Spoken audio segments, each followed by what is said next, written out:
Good afternoon, everyone. Welcome to a Thursday edition of On Cue. As always, I'm your host, Rich Quinones. We are coming at you live inside the friendly confines of the SR 1029 FM The Game remote studios. As always, get in on the conversation. You can follow along at Rich Q on X and IG, TikTok, Rich Q on a mic.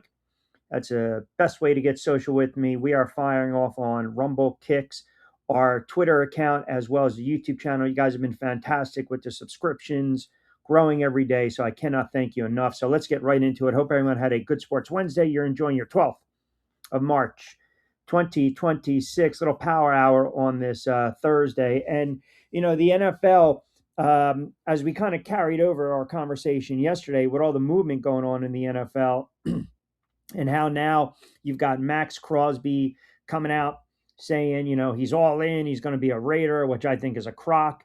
You got the backlash from the media and some GMs around the NFL regarding, I guess you can say, the lack of decorum by the Baltimore Ravens, which I think basically screwed the Raiders. We got Tisch and the news coming down yesterday with the New York Football Giants, and obviously starting to kind of, pull himself, separate himself from the franchise, transferring ownership stakes. So we'll get into that. Kind of look around the NFC, what's going on as far as the grading in the NFC East with some of these teams and some of these other players on the block. We did talk a lot yesterday about the quarterback situation. Now, I will say this regarding the Colts and the Jets. There are, again, the Colts pretty much wanted to ink up Daniel Jones. I think if you followed along, you might not agree with it, but that was, I believe, going to be the plan all along. The Jets, Geno Smith, not so much. Pete Carroll's comments, he thinks Geno Smith's going to turn it around with the Jets. I'm not believing that. But then you got Kyler Murray, who's out there, and we'll give you the updated odds on where he might land. But I do want to get into the Baltimore Ravens and this whole Maxx Crosby ordeal because, look, I understand that teams can pull out. Teams can make a decision whether they want to make a move for a player. If they're not comfortable, they're not comfortable. But the fact that the Ravens backed out, okay, that they backed out of the trade, and then the no further comment at this time, and it was reported that NFL insider Diana Rossini, who causes a lot of nonsense on social with some of our BS reports, said Crosby didn't pass the physical. And Crosby basically came out and said that he was focused on his rehab from his left knee. Surgery took place a month ago. He's going to be ready to go. If you'll recall, the Raiders placed him on IR with 2 games remaining. I mean, we can kind of walk you through everything, right? The multiple draft picks, first-round picks, 2026, 2027. Okay, but the problem is this. Their report now from Rossini is that when the Ravens had Crosby in the building, they basically already had it made up in their mind they were going to sign Trey Hendrickson, who was a free agent with Cincinnati. Cincinnati had an opportunity to trade him last offseason and get some equity. They chose not to. And he walked, and now he signs with the Baltimore Ravens.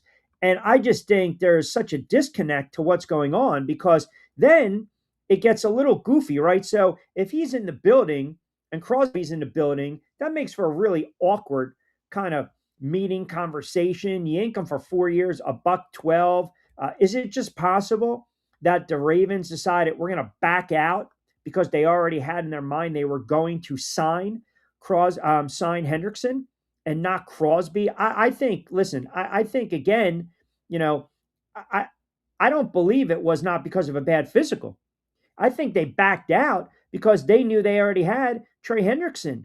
And I think that's shady. I think that is exactly, what's wrong with this whole tampering period. I think if anything, you have players pass physicals first, and then all of a sudden you make the move. But in this case, it's kind of Bush League by what the Ravens did, right? And I understand deals in the NFL are not set in stone.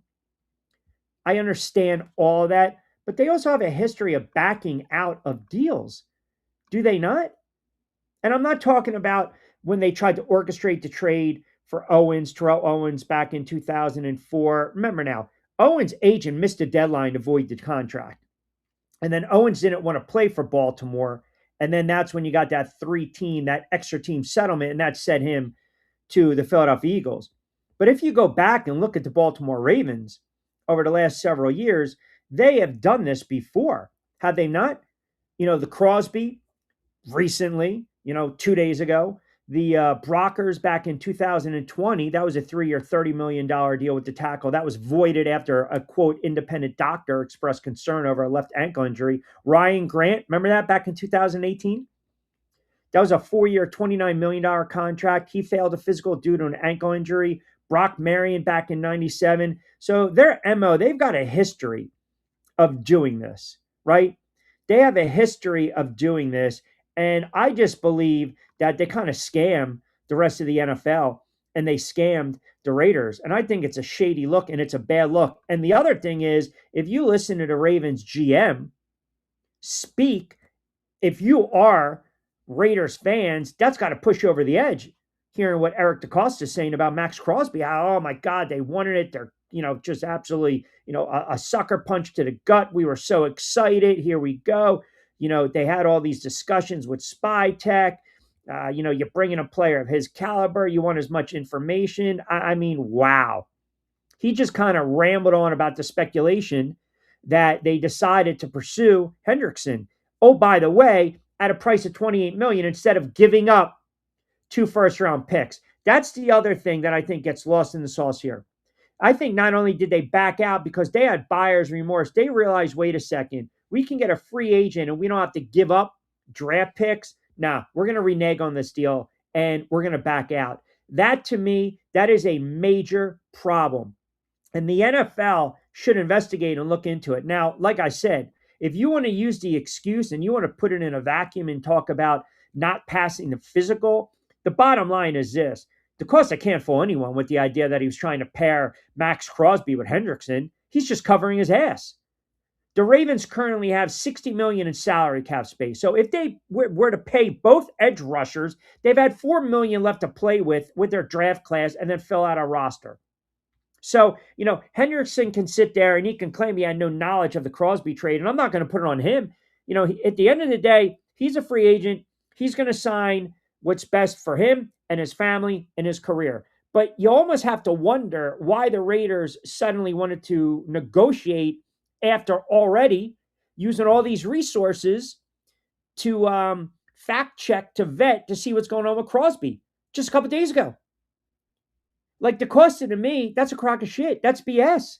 It really is. So I think the Ravens get off scot-free here, and I think the Raiders are screwed, holding the pooch.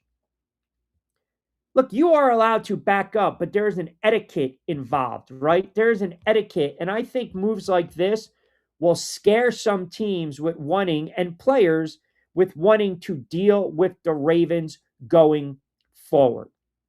I really do. I really do. And the football gods, we know how they operate. We know exactly how they operate. And to me, I just think it's a rug pull. It really is.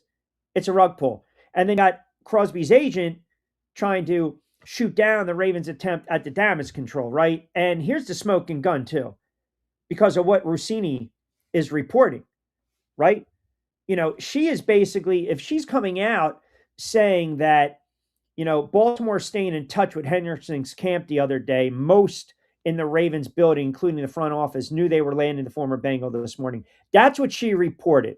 So she just basically, if you go by what she says and you put it with a grain of salt, she's confirming that the Ravens pretty much were scamming, screwing, and being shady with the Raiders. Now, again, the timeline is still murky, but if you're communicating with Hendrickson's camp on Tuesday before you bailed on the trade with Crosby, and then per these reports, it's not difficult to take that next step and basically say that what Baltimore did was friggin' shady. They were hedging.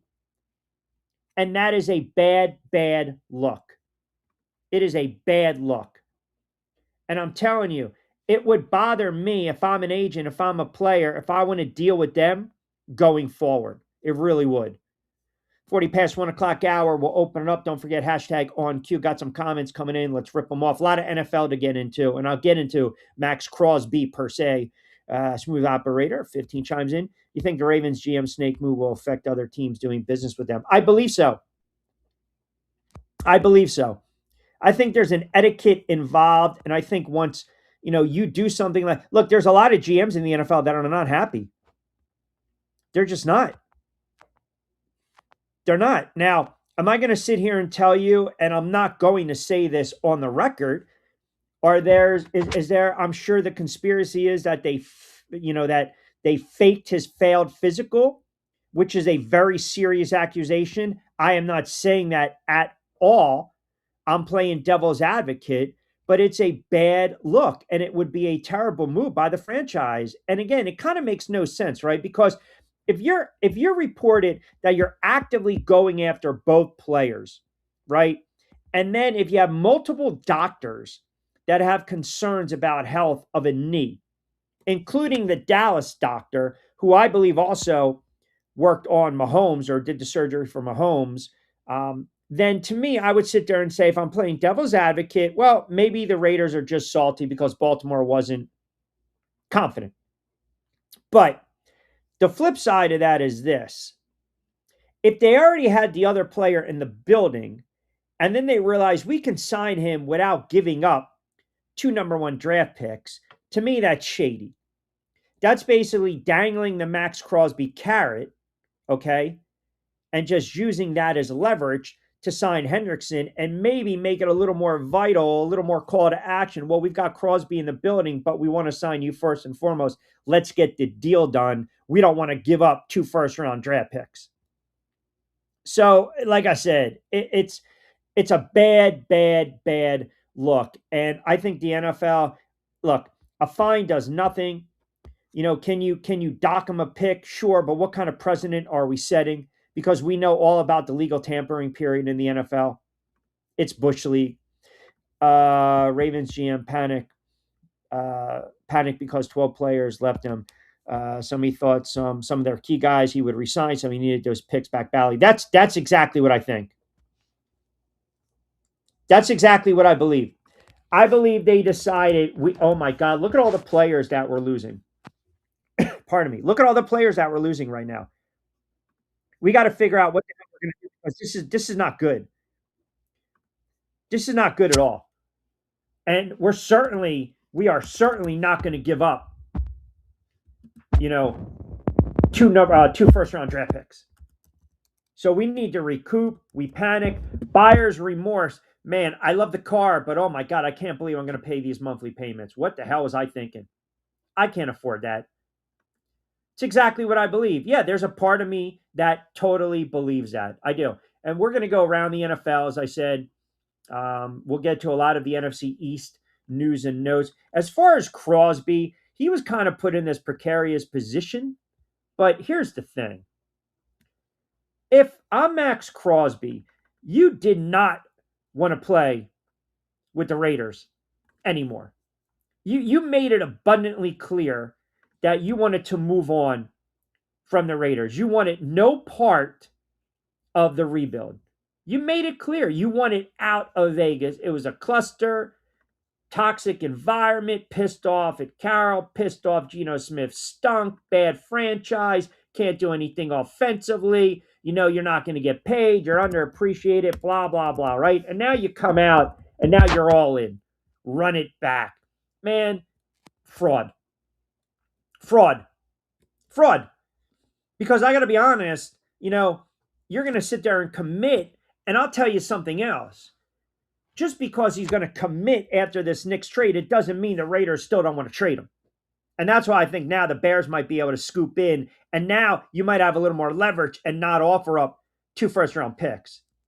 And the Raiders can sit there and tell teams all they want that Crosby's not going to be traded. That's a crock. That's a crock. Now, whether he passes a physical with another team, who knows? That's a possibility, perhaps sparking a potential new trade. At minimum right now, let the buyer beware.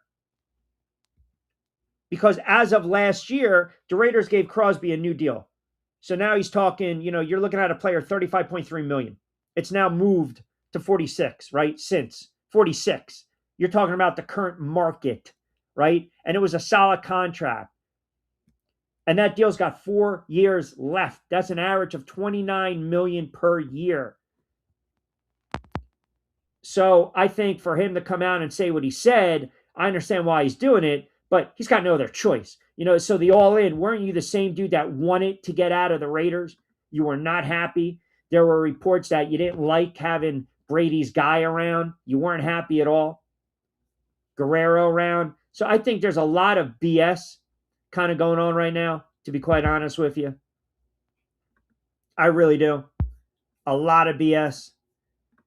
And he doesn't really have any choice right now. Now, can the Bears scoop up? Can the Bears come in and say, hey, we're going to make a play here? I think so. I really do, but I'm not giving up, right? First 2-round draft pick. And the Raiders are just going to entertain that. So again, he can sit there and say anything he wants. He wants to be a Raider. He's all in. Man, nobody wants to hear that right now. All in all, shady deal. Sal chiming in from Delaware Q. I'm not going to call it a shady deal. I just think at the end of the day, they got cold feet. Yeah, shady deal. It's a shady decision by the Ravens front office because they turned around and they signed Trey Henderson. Come on. Just stop. It's a bad look. Now, Crosby can sit there and say he's fully back. He's only saying that because of all these failed trade attempts. That's all. That's really what it is. All right, so as I mentioned, some of the moves going on right now in the NFC East. I know we've kind of taken a backseat with everything going on with all the quarterback carousel and the Crosby news and all these players getting signed left and right. But I do, as I mentioned, and I'll get to some of your comments on the NFC East, I do like what the Giants have done. I do. You let some high-priced players kind of come and go, right? Wandell, Flott, Wandell Robinson, Cordell Flott, Daniel Bellinger, they all went to the Titans. But you turn around, you grab Isaiah Likely, you grab Edmonds. I think he's going to replace Bobby Okereke. You get Greg Newsome. You get an all-pro punter, a very good kicker. Now, shocking to me that they decide to re-sign Evan Neal, who's been a bona fide draft bust. And John Harbaugh, I'm hoping you really take a look at the film because I don't know in what world you think he's salvageable. And I think it's because he was such a high draft pick. They moved him around a little bit. To me, it's a stunner, to be quite honest. I thought he was a human turnstile. I think the kid basically has no desire, no heart, no ambition to play the position, play in the NFL. He's had some comments regarding the fan base. He's had a disastrous 4-year tenure with the Giants. So for a number 7 overall pick to an unplayable friggin' fourth stringer, to me, I don't know. Or perhaps the flip side is this is a classic case of a new regime, a new coaching staff believing, you know what? We can get something out of this guy. We can get something out of this guy more so than our predecessors. Now, again, you had Brian Daboll. They tried 2 different offensive line coaches in a position change to try to, light this kid's ass on fire, get him going. And Harbaugh was high on this kid's college tape back in 2022. So we'll see. So a little surprised by that. But I would look at the Giants right now, solid B. Solid B for some of these moves. Because ultimately, it's going to come down to getting some other players healthy. I still think adding a couple more, a little more depth on the defensive side of the football, going after, getting another wide receiver, another weapon for Jackson Dart. But I would say right now, I would give it a solid B move by the Giants. Because they know it's a new regime, new culture, new environment, right? And I mentioned the whole Tisch situation, which I'll get into in a couple moments. But I like what they're trying to do. I like what they're trying to do. They realize, look, it's not going to come overnight. Then you got the Philadelphia Eagles. And it's interesting because you're seeing right now the Philadelphia Eagles are stuck between a rock and a hard place because they're not able to sign every single solitary player that they want to sign because they're going to lose some good players. Now, they did agree to a revised contract. They reworked Landon Dickerson's contract, right? So again, that's a good job, right? A contract adjustment. You're bringing back a Pro Bowl guard and you're going to kind of solidify that offensive line. But other than that, you look at the players that they've lost and the decisions that they have to make. Now, they gave Jordan Davis a big time contract extension. They broke the bank. They paid him. I thought, I never doubted that they were going to do this. But ultimately, what happens? Phillips, Nakobe Dean, Reed Blankenship, you lose three pretty good players on the defensive side. You got a very good edge rusher you lost in Phillips, a linebacker in Dean, and then a safety in Blankenship. Now, you can sit there and say it's prudent, right? They turn around, they sign Jordan Davis, 3-year, $78 million extension. Now you got to deal with the salary cap, and I think they're going to slow down their spending because they're going to lose some good players, which is never enjoyable. And I think right now, you still don't know what's going to go on with A.J. Brown. We still don't know what's going to happen with the contract with Carter if they extend them. They got other players they got to deal with as well. I would say C. Washington has done a good job defensively. They had to start double dipping at the edge rusher spot. And you can sit there and say it's an overpay with Oweh. That's fine. 4 years, $100 million. That's less than 5 or 6 months after the Ravens gave up on him in the middle of a bad slump, and they wind up trading him to Chicago pretty much for nothing in return. He's a good pass rusher, risk to reward, but they've added more players. They added offensive lineman Tim Settle. They went the cornerback route as well, cheap deals. Now, offensively, they still need some weapons. Offensively, they still have to go out and they have to add and help a young quarterback coming off an injury in Jaden Daniels. Dallas, I thought, made a decent trade getting Gary. They added Thompson. That's a nice piece for the defense. This whole massive spending spree, we talk about Jerry Jones, right? It really hasn't happened. Now, they got a lot of money tied up in Pickens, the franchise tag. They reworked Dak's deal. They got other players that they have to sign. I would say solid B. I don't believe any of these moves these teams respectively made are blowing you away, but they're smart, sound moves, right? Smart, sound moves. That's the way I look at it. And that's all you can ask for, especially when you're thinking about this, right? Especially when you're thinking about this, going into next season, how everything comes into play, especially in the AFC, knowing that the Rams are getting stronger, knowing that Seattle's the defending Super Bowl champs. Rich chimes in. He's a Raiders fan. What's weak? What's weak? I'm telling you what's weak. Maxx Crosby. That's who's weak, Rich. I'm telling you, Maxx Crosby having to stick his tail between his legs. Now, I will preface it because you missed the beginning of the show. I thought what the Ravens did was very shady. But Crosby now with the all in, same dude that didn't want to be there. He's got no choices right now. That's why he's all in. And I said this before, prior to them dangling Maxx Crosby out there. I said, if I was Maxx Crosby, and I know you bring in Tom Brady, and you bring in a very good coordinator who you believe is going to be a very good head coach in Kubiak. You have the number 1 overall draft pick. You're going to get a quarterback in Kyler Murray. Now, are they still going to dress a veteran quarterback? I believe they are, because by all accounts, they don't want Fernando Mendoza playing week 1. So maybe, as I mentioned, maybe they go after a Kyler Murray. Who knows? Or Kirk Cousins. Who knows? To mentor Mendoza. If you're going to take your 2, you're going to have to sit there and say Kirk Cousins. So forgive me for the tongue in cheek when I said they're drafting Murray. Fernando Mendoza. They've got a very good tight end, a very good running back they have to utilize. Obviously, Chip Kelly, that was a mistake. The offensive line was bad with Geno Smith. That didn't work out. It cost Pete Carroll his job. They had money. But now you're stuck because, like I said, I believe you have a disgruntled player in Crosby. And that's never a good thing. That's just never a good thing. And are you now going to not shop him because he wants to be all in? Because he, quote, didn't pass a physical? Because the Ravens basically backed out? Look, if you're going to commit, you're going to commit.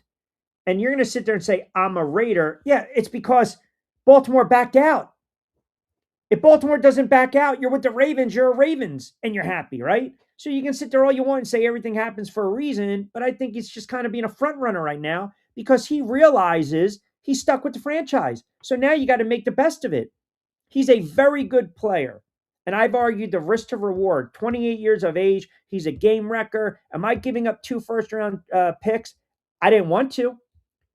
Other teams out there are going to have a little bit of leverage if the Raiders still decide, okay, to move on from him.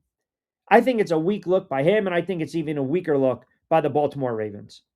Okay? That's all I'm saying. I think it's just a bad look all around. Now, going back to what I said as far as the Raiders bringing in a veteran quarterback, listen, I think right now, if you are the Raiders, I would, and I know it's going to sound crazy, I would bring in Kirk Cousins.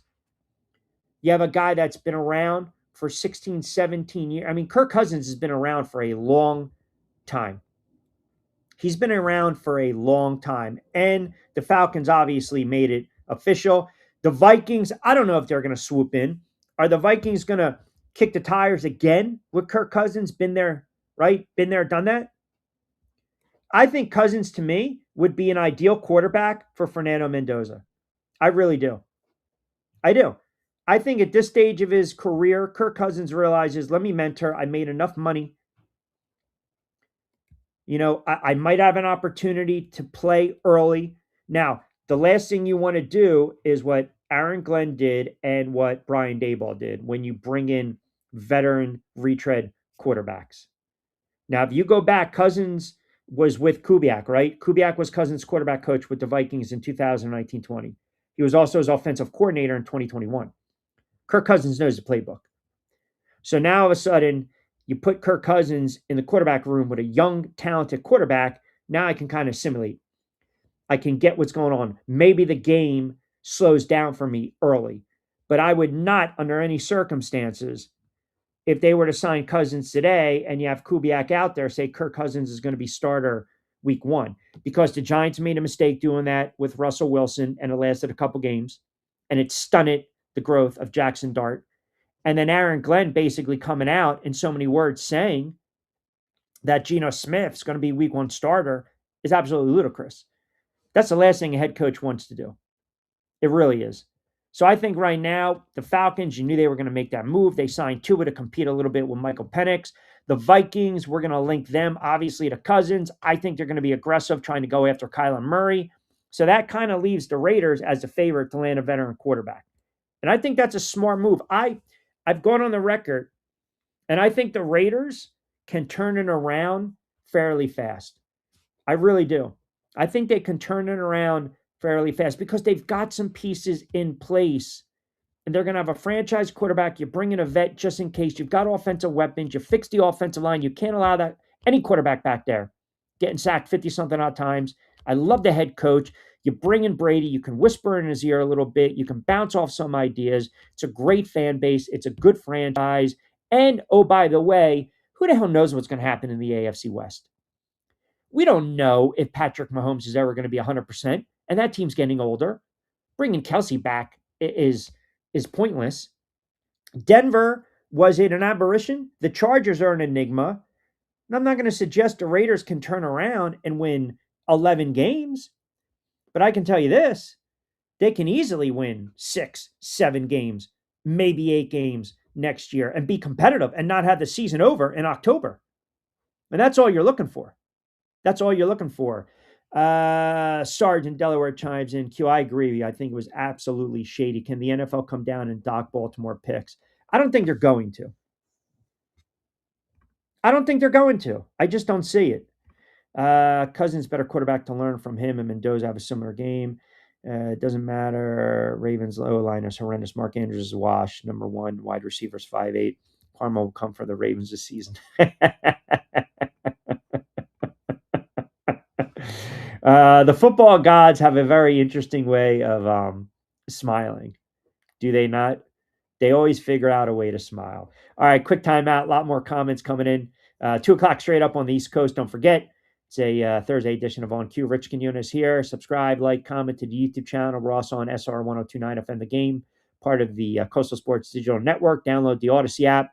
You can catch us on Millions, Rumble, Kicks, as well as my YouTube channel. Quick timeout. A lot more NFL to get into as well. Oh, by the way, I do have some carryover from our NBA talk yesterday and the fraud 83 points that we saw, the debacle that was Adebayo. Bam, bam, bam with his 83 fraud points. Unbelievable. So we'll get into that a little bit too. Quick timeout. We'll come back.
All right, welcome back, everyone. Thursday edition of On Q. Again, you can get social with me on X. You can hashtag On Q. By the way, so I was talking a little bit of the fraud 83 points the other day. We'll kind of get into that in a moment. Let me get to a couple of more of these comments. A lot of Ravens fans um, chiming in.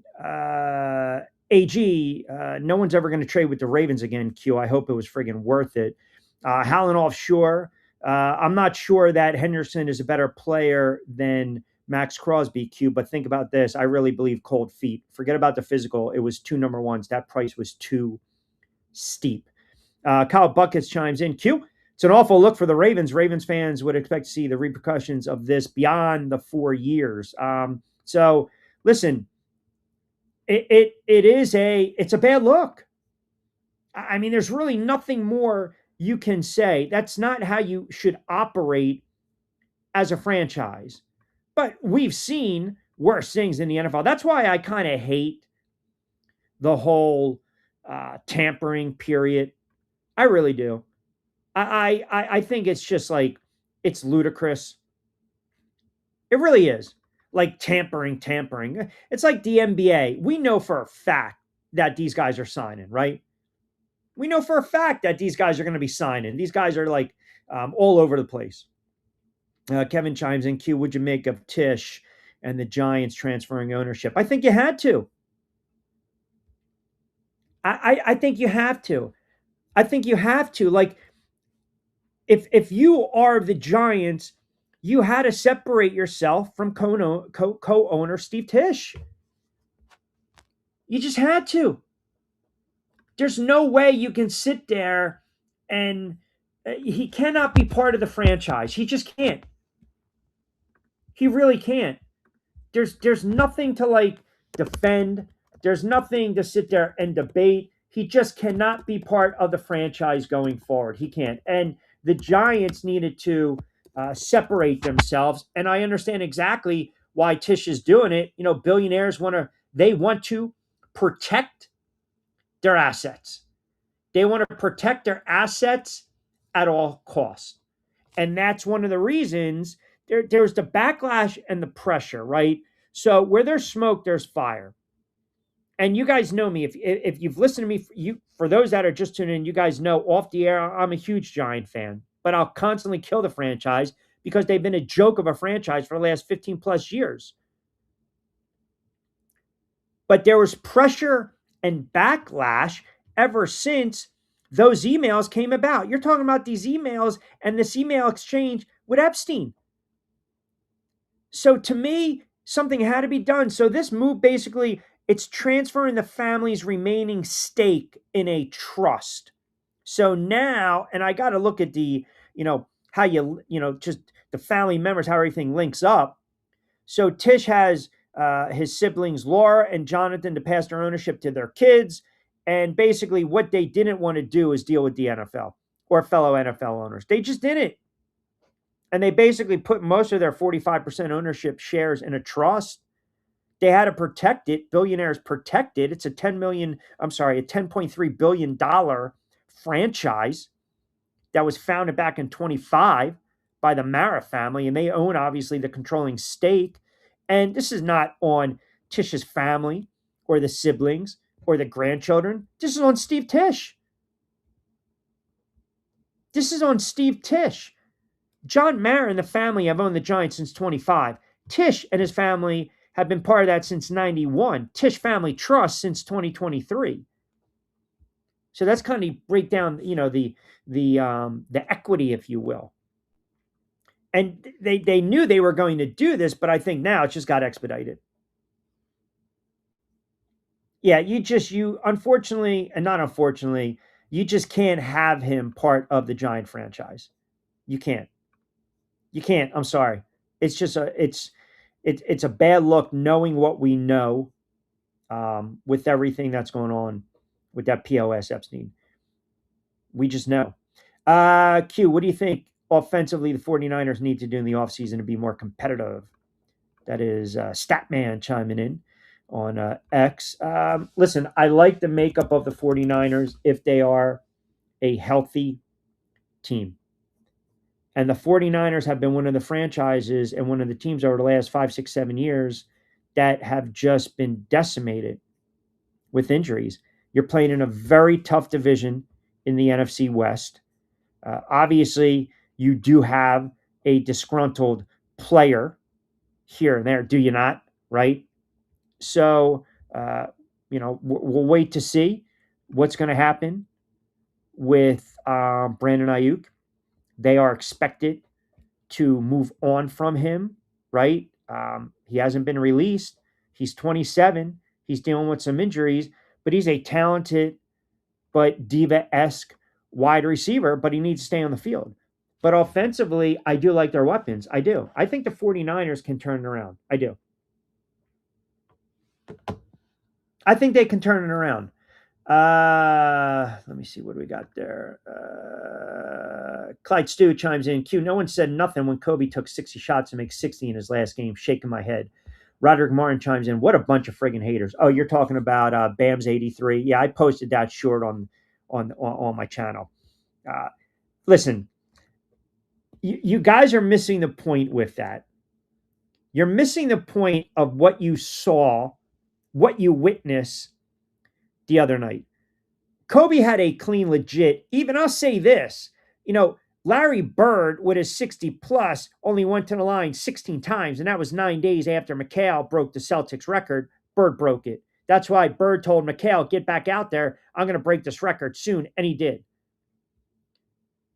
Bam went to the line 40-something odd times, took 40-something odd shots, was 7 of 22 from beyond the arc, and the Miami Heat kept fouling the Wizards players late. So you're up 20-something points with 3-4 minutes to go, and you're trying to extend the game. It's not, you guys are missing my gripe, my annoyance with Adebayo's 83 points. You're missing where I'm annoyed and where most fans are annoyed. It's not that, he scored 83 points. That's not it. And if you want to stick an asterisk, stick an asterisk. I think it's going to be the most forgetful 83 because if anyone ever brings it up, they're going to say, yeah, it wasn't at the game Miami kept fouling late. So I'm not going to fault the player, but think about how he got there. Think about, this is not Wilt with 100 back in 62 against the Knicks. Okay, that game wasn't even televised, and everyone believes they were there. And Kobe had 81. Wilt scored 70 plus multiple times in his career. Like, Wilt Chamberlain needed 3 overtimes, lost, did it in regulation next time, right? Scored 73 and 62, scored 78 and 61, scored 73 against the Knicks. Luka had 73. David Thompson scored 73. David Thompson played at Rucker Park. NC State used to put a quarter on top of the the outline of the backboard and go and get it. So I'm talking about, again, right? I'm talking about how he got there. 43 times he went to the line. 43.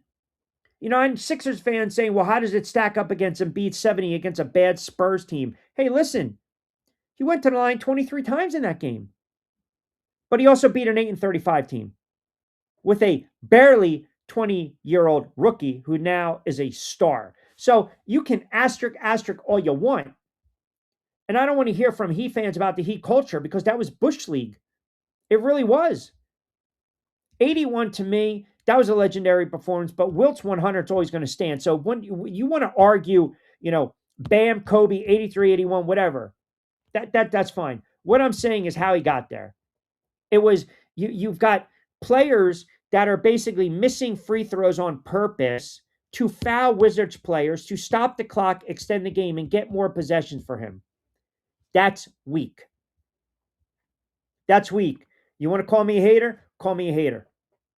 But that's weak. That's absolutely weak. And that's a bad look. And that's everything that's wrong with the NBA. Everything that's wrong in the NBA. You know it and I know it. All right, don't forget, get social with me at Rich Q on Q on X and IG, TikTok, Rich Q on the mic. Let me squeeze in some more of these comments. I don't know why, like I said, you guys are entitled to your opinions on everything. I don't have a problem with that. I love opinions. I like going back and forth with you guys. I don't have a problem with that at all. Steve chimes in. Q, it was a disgrace, disgusting. I can't believe people acted like this was okay. Mind you, the Wizards started 3 rookies. The bench was horrible. Yep. Spice chimes in, over 43 throws, my man. Wow, that's my main issue. Make it make sense. When does Miami play again? Let me check. Did they play again tonight? Yes. So I wonder, let me see. I'm just curious. Miami Heat player props for tonight. I'm curious. What do you think the point total? Let's see. Parlay line. I got to keep digging. Let me go to BetMGM.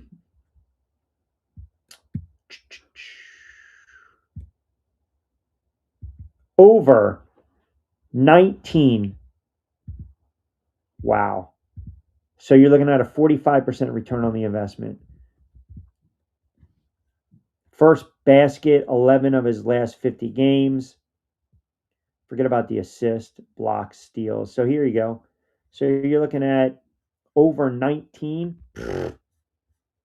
I mean, come on. It's like shooting fish in a barrel. That's easy money. Against a Bucks team that can't play friggin' defense? Kidding me with that nonsense?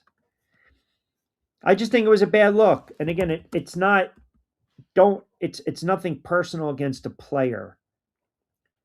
But we already deal with the tanking, the load management. We already deal with the, the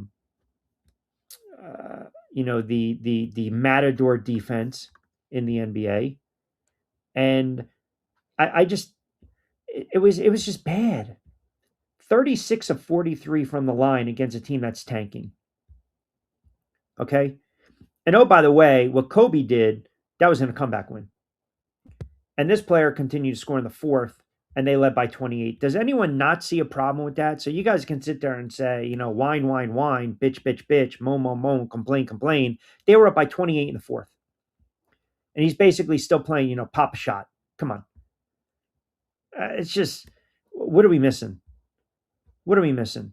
Robert Horry came out and said it's disrespectful to the game. Now, he's partial to Kobe. They played with each other. He played with Kobe in LA for 7 seasons. I get it. But he said, quote, to me, don't cheat the game. If you're going to play like that, that's cheating the game. I agree. Now, still hard to do, score 83, but it was almost awkward. It was like watching glorified rec ball. It really was. It really was. It was right. It was watching glorified rec ball, YMCA. We're at the PAL. All right, quick timeout. We'll come back out. We'll close it out on a Thursday.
All right, 18 past 2 o'clock hour on a Thursday edition of On Cue. Rich Quinones here. Appreciate all you guys chiming in. You guys are fantastic. As always, get social with us. We are powered by our good friends over at Fresh Roasted Coffee, Three Brooks Bourbon. Get ready with tea. Play It Again Sports, 2 locations. Got to hit my guys up to Play It Again very soon. And as I mentioned too, on Rumble, Kicks, Millions, the YouTube channel, best way to get a hold of us. We'll be back in the saddle manana. I think Lloyd Vance is probably going to join us. We'll talk a lot more NFL. What do we got there? Franchise chimes in. QQQ. Enough of your whining regarding the Baltimore Ravens. End of the day, Crosby did not pass the physical. Any franchise would have done their due diligence and decide giving up 2 first-round picks was not worth it. Move on. Can't do it. I can't do it. I can't do it. I can't do it. See, because you are a die-hard, right, Ravens fan.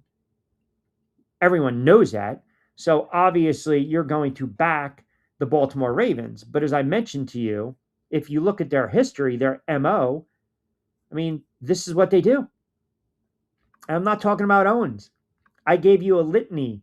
Brockers in 2020, Ryan Grant, Brock Marion, I believe what's happening now, those decisions, and then you couple that with the Crosby situation.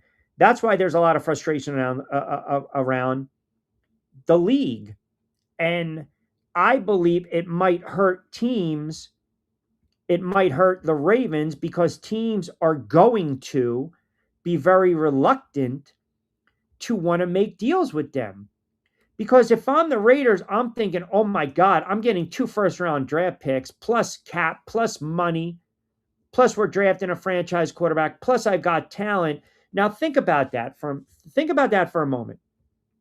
Okay? If you're a franchise, you're making moves based on that move. Other teams potentially within division are making moves around that move. So now all of a sudden you balk, you back out. That is a bad look.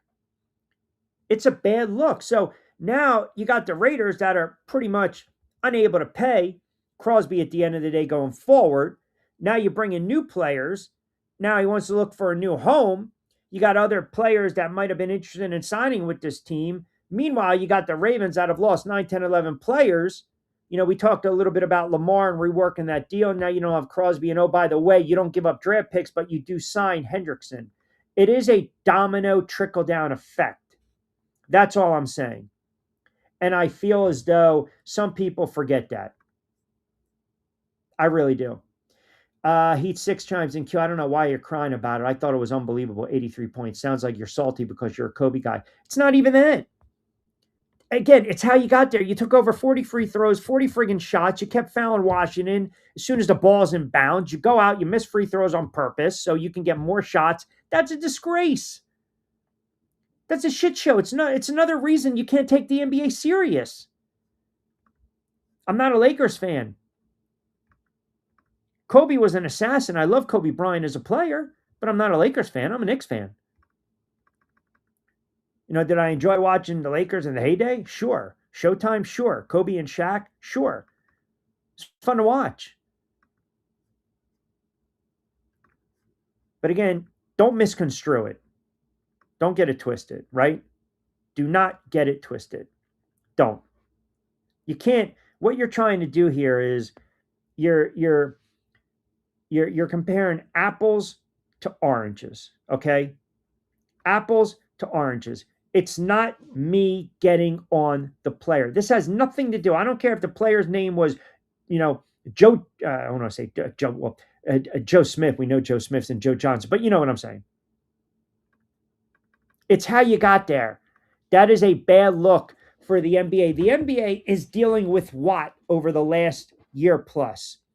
Gambling, betting, in essence, it's almost like point shaving at the end of the day. The load management, the tanking, players that they don't want to play back-to-back nights, shorten up the season, celebrate these in season BS trophy presentations and celebrations and these NBA Cups and all this nonsense. We don't want to play 72. We don't want to play back-to-back. We don't want to get out there. The fans are missing out. You got Adam Silver that's got his head up as you know what. And then you watch that the other night, and how can you tell me? And I'm a basketball fan. I call games. If you're just tuning in for various leagues in the States and overseas. So I know basketball. I know hoops. Okay? What I saw the other night, the last 3 or 4 minutes, that's a Saturday at the PAL. That's a Saturday at the rec center. Guys are trying to work off all the cores that they drank the night before. That's embarrassing. There was no competitive advantage to that game. There was no edge. There was no defense. It became a glorified, let's just get up and down we played it. We played those games back in the day on the blacktop. We played those games at the park. You just realize, okay, the game's getting out of hand, and the guys you were playing, you're about to run them off the floor. You're about to run them off the court, and they basically decide, whatever. 3-on-1, here we go. We know that the ball's, never touching the floor, right? I mean, it's just, here, chuck, chuck, chuck, chuck, chuck. And that's what the NBA doesn't want. That's not a sellable product. I mean, when Luka scored his 73 in 2024, you know how many times he went to the line? 16 times.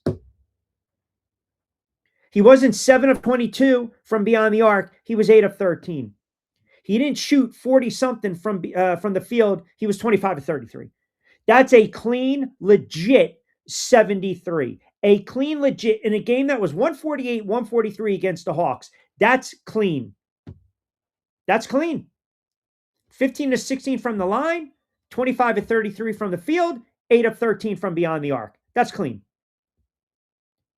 Now, am I going to sit there and say if a Giannis did this, if a Wemby did this, insert if a Brunson did? All I'm saying is this. When you watch how the game unfolded, how do you celebrate that knowing that it's like, you're playing with your little cousin or your little brother and he keeps missing shots. You finally pick him up so he can dunk it. Like you're giving him a helping hand. That's all that was the other night. To me, that's not basketball. It's not. It's not basketball. BK chimes in. Viewership is down in the NBA, I believe, as well. It's not like it was. So if I'm a novice fan, or if someone's trying to basically enlighten me a little bit and get me to enjoy the NBA a little more, and I watched that, it was a fraud 83. It was a fraud 83. It was. And in years from now, when someone brings up that game, I'm telling you, the first thing they're going to say wasn't that the game that Miami kept fouling Wizards players up 28 late? And it's unfortunate because Bam's a good dude. He's a pro's pro. He's had a nice career. But I refuse. I'm not celebrating 83 points like that. I'm not. It's everything that's wrong with basketball and the NBA. And there's a lot that's going on with the product. It's a bad product. Like, don't get me started. It's a bad product. Nobody plays defense. The load management is a crock. Guys are making max contracts, max deals. They're averaging basically under 10 and 6. They're making $150, $200 million, and they don't want to play on back-to-back nights. That's embarrassing. And you get the flipping and you get the flopping all over the place. You got 3 or 4 really good teams in the NBA. I think Detroit's legit. They got staying power. Cunningham, if you haven't followed the Pistons in the NBA, this kid is a stud. He's a legit MVP. Boston is Boston. They get back Tatum. They're going to be deadly. I think my Knicks are good, but offensively, I don't trust Cat, and it really goes through Brunson. But then you look at the Western Conference, OKC, San Antonio arriving early. The Rockets with the move, some of the moves that they made. Cleveland.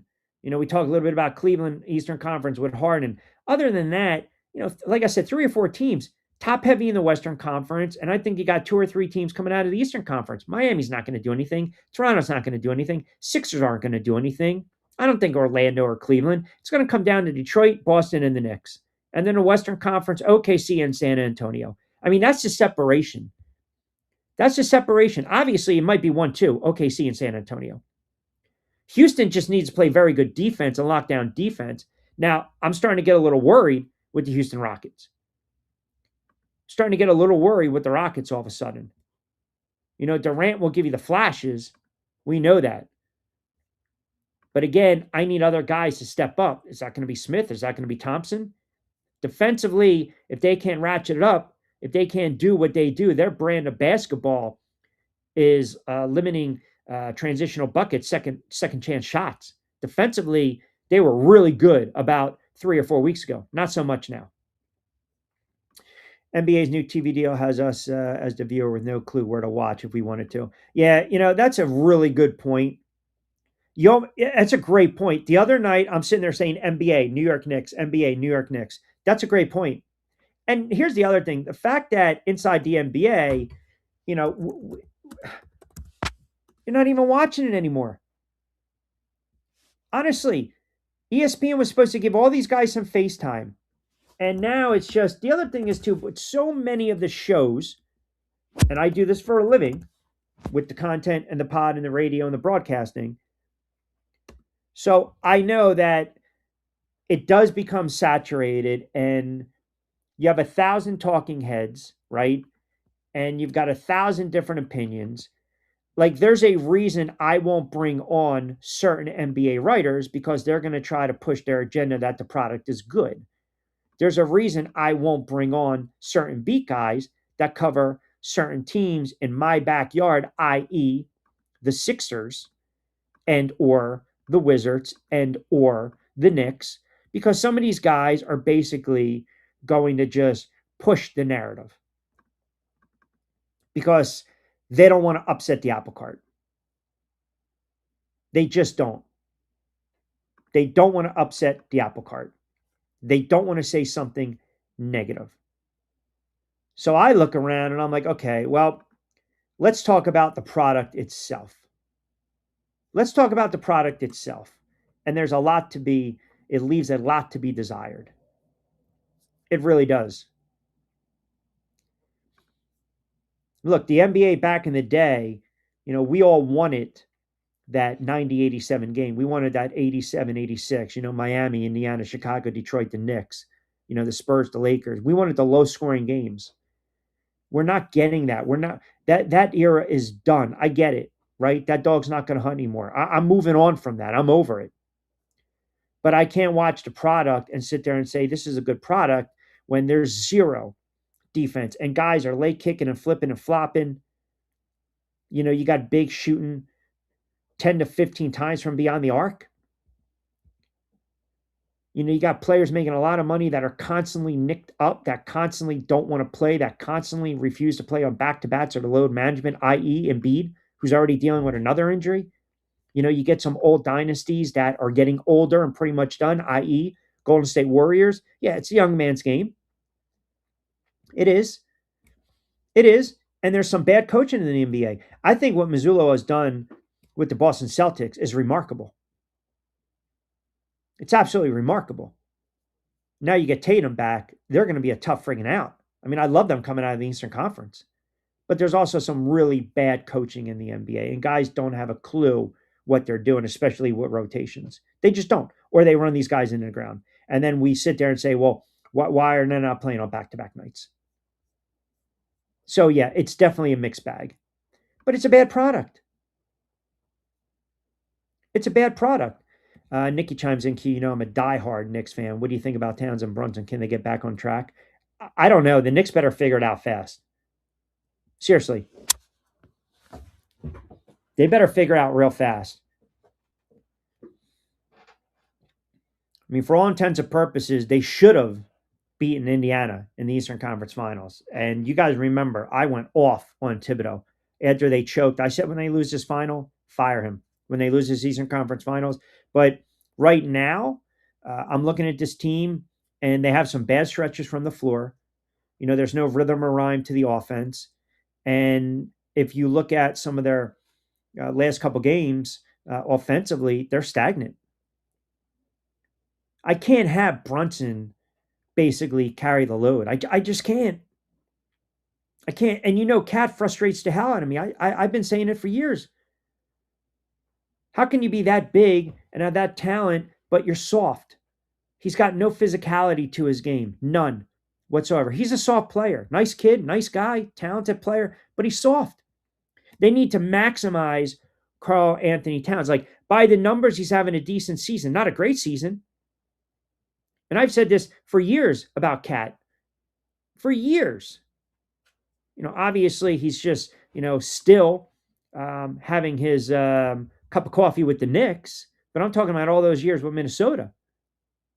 And by the way, he's questionable because he's got knee soreness Friday for that game against Indiana. But they got to maximize him. And I'm still a believer in get your ass on the little block.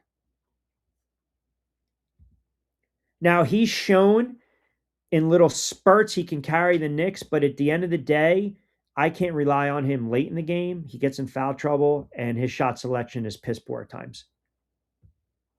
I don't believe he can carry the Knicks. I just don't. The offense runs through Brunson. Everyone knows that. That's one of the reasons Brown made it clear. The offense runs through Brunson. So I just think, offensively, they've got some issues. And their bench needs to step up. Look, Monday night, he played well. 21, I think, of his 35 came in the first half. And they really didn't do anything on the bench. He played well, but they got some issues.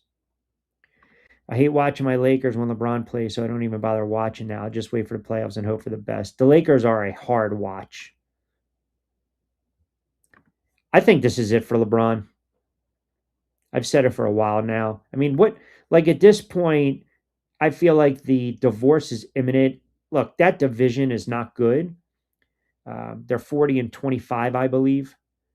And it's crazy to see what LeBron is still doing productive-wise at this age. But we know that it's, Luka's team, right? And he's been on a tear, by the way. He had 44 against Indiana, 36, I think, against the Knicks. Cooled off a little bit, only 31 the other night. But to your point, yeah, a lot of fans. I typically really get into the NBA right around Christmas time. I think December is when you kind of look at the NBA. Now we're in March, stretch run, playoffs are right around the corner. I don't see the Lakers making a deep run. I just don't. I don't think they have the makeup or the depth to make a deep run here. And I still also, I don't know what's going on with LeBron and Luka. Like there seems to be this, I don't know, disconnect. I just feel, and it goes back a couple games ago where Luka decides, you know what, let me give up the rock. Now, I'll tell you, Reeves is a good player. Get him on the floor with Luka. They're 10-2. I like it, but I just don't think that LeBron and Luka can mesh the cohesion. Like when LeBron doesn't play and Austin Reeves and Luka do play on the floor at the same time, I think they're a better team. I really do. Now, you know, LeBron's still going to want his touches come playoff time because we've seen what he's been able to do at moments throughout the course of his career. A little different with the stakes at his age, but the playoffs to me, you don't think he'll go to Cleveland and have a farewell tour? I don't see it. I mean, everyone's saying, well, maybe he'll turn around and go to the Knicks. You know, I mean, Cleveland, that's what? That would be 3 pit stops now. He already did what he needed to do. He returned, the prodigal son returned, right? He was coming home and they won a championship. And they did it against Golden State Warriors. To me, I don't know what really is left for LeBron James. Like, I felt that everything kind of went by the wayside when LeBron and Rich Paul basically orchestrated and pushed and pressured the Lakers to draft Bronny. And Rich Paul basically came out and told every team, if you draft this kid, we're not going to deal with you anymore. Look, LeBron's legacy is his legacy. But I also think he at times is soft. I think he's a little bit of a front runner. Now, he's not the same player that he once was, right? But look, he's an all-time great. No one's disputing that. But what more? Like, okay, they get bounced. What is he going to do? He's going to jump to Cleveland for what? Does Cleveland want him? Like, is he going to take a back seat? He's not, because the ego's too big. At this point, he's not doing it. And nor, to be honest, I don't blame him. And I'm not the biggest LeBron fan. But he's also dealt with some injuries, and I think is also questionable for tonight's game against the Bulls. But he's 41, 42. I mean, what more? And here's, I saw LeBron play in high school when I was doing radio in Ohio. I mean, it was ridiculous. I had no idea who the hell the kid was. I'm in Dayton. Hey, let's take a trip, see this kid play in Akron. I was like, oh my God, it was a man among boys. Like, LeBron has had an unbelievable career. And I don't sit there and do the LeBron and Michael because the player comp is LeBron and Magic. To me, Michael is Michael. Like, he had just the assassin blood, the killer, everything. LeBron, when it's all said and done, people will compare him to Michael Jordan, and that comparison is never going to go away. But to me, it's not the right comp. It's not the right comparison. Like, LeBron can keep padding. It's not going to change the legacy. It's not. He can keep adding to 43,000 points. He can keep adding to the career field goals made. He owns what? All time in points, minutes, assists. I mean, the numbers. What are we doing now? Now we're just compiling? Or do you want to win another ring? Like, that's the other thing. Like, ultimately, how are we going to judge him? Great player, but the whole Jordan, LeBron, you can't even have that conversation. Michael Jordan never lost. Michael Jordan lost one playoff series.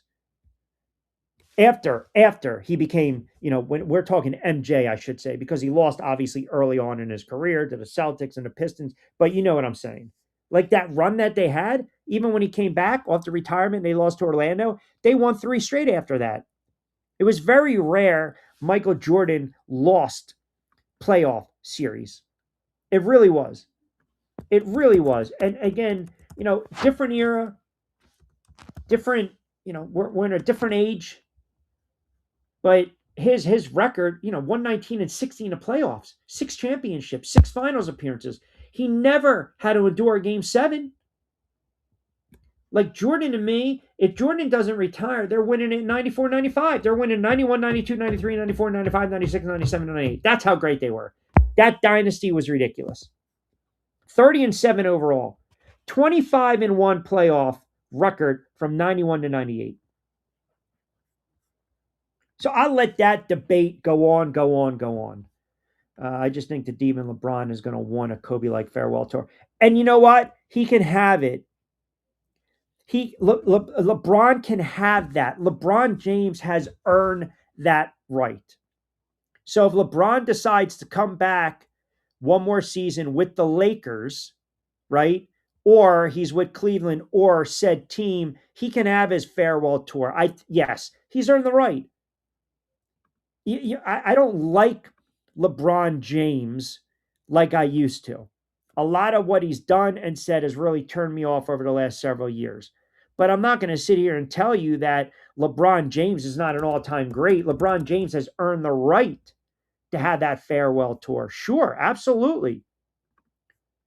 But, and it's going to be nauseating when he retires because everyone's going to compare him to number 23, to Michael Jordan. And it's just like, stop. I'm not going to be able to do that. All right, going to start wrapping it up. Good stuff with the comments. By the way, if you guys are first-time viewers of the show, appreciate the support. Subscribe to my YouTube channel. You'll get the notifications. We're going to fire off on a Friday, Football Friday. John Bueller from Fansided. We'll get into a lot more NBA, a lot of NFL. I want to touch a little bit on the WBC, a little bit of baseball as well. We got some win totals cooking. Don't forget, download the AUDACY app, and you can search Coastal Sports Digital Network. You can find me Monday to Friday. Check me out on X at RichQonQ, IG at RichQonQ, TikTok RichQ on the mic. You can argue with me there. You can argue with me here. You can argue with me on Facebook, on X. It doesn't matter. Rumble, Kicks, Millions, wherever you guys want to argue with me. Good stuff with the comments. You guys are fantastic today, chiming in for an hour plus on a Thursday edition of On Q. Appreciate it, appreciate it, appreciate it. Appreciate that, BK. Check us out on a Friday. Excellent stuff and comments, and I appreciate the banter and the engagement. If you missed today's show on demand on the channel, check out the shorts as well. Back in the saddle on a Friday edition of What the Frig Friday edition of On Q. Until then, everyone have a wonderful Sports Thursday. As always, be safe, be sound. I'm Rich Quinones. Hasta luego, buen día.